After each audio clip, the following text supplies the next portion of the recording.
पार से राजा जनक दरबार से भगवान के कहानी सुनना से बड़ी फायदा होला होला। इस शरीर के जितना पाप बा सब मिट जाला। लेकिन अब हालांकि बाबू पंकज एजा नेग में छुटता चिट्ठी के जब नेग लागला मतलब बाद चले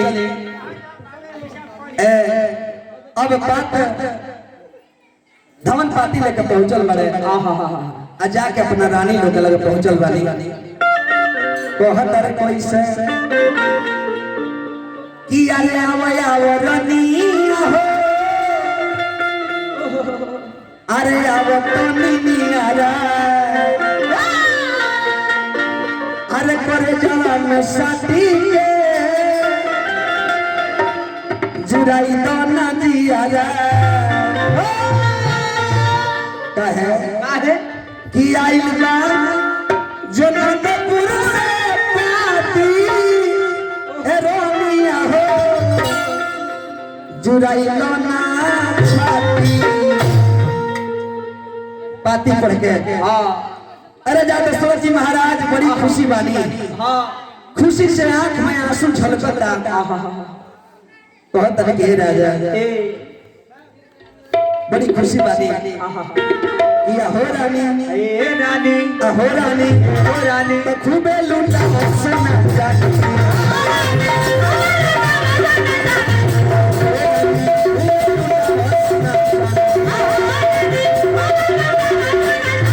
हो रानी खूबे लूटावर सोना चानी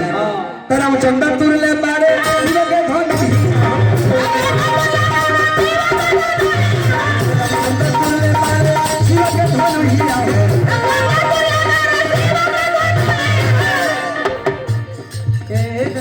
के रानी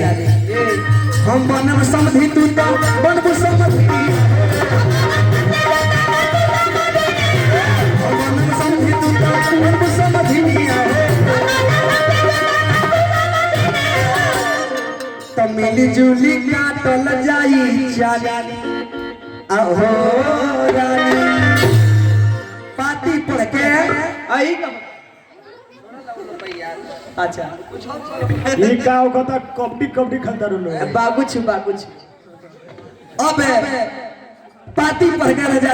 दशरथ जी महाराज बड़ी खुशी बानी आ खुशी में बरात साज के लगन से 27 दिन पहले लेके चलल बानी भगवान विश्वकर्मा से कह के चलते के फोन बनावल गई बरात कमला नदी के किनारे लागल बा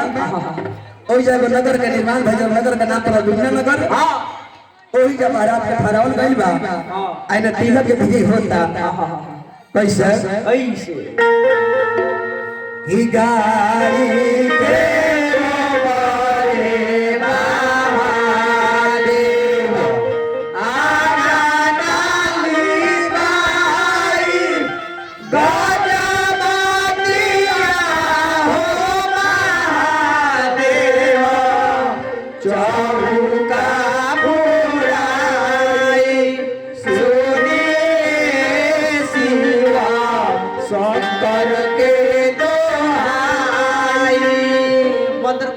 पंडित जी महाराज मंत्र पढ़तानी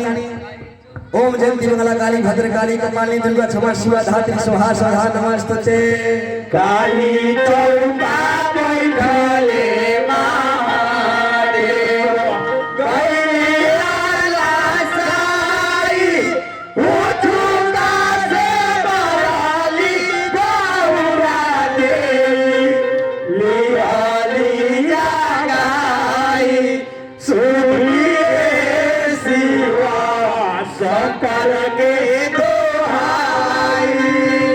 सर्व मंगल मंगले शिव सर्वादि साधि के तुरंत के गौरी नारायणी नमस्तुते कुर्सी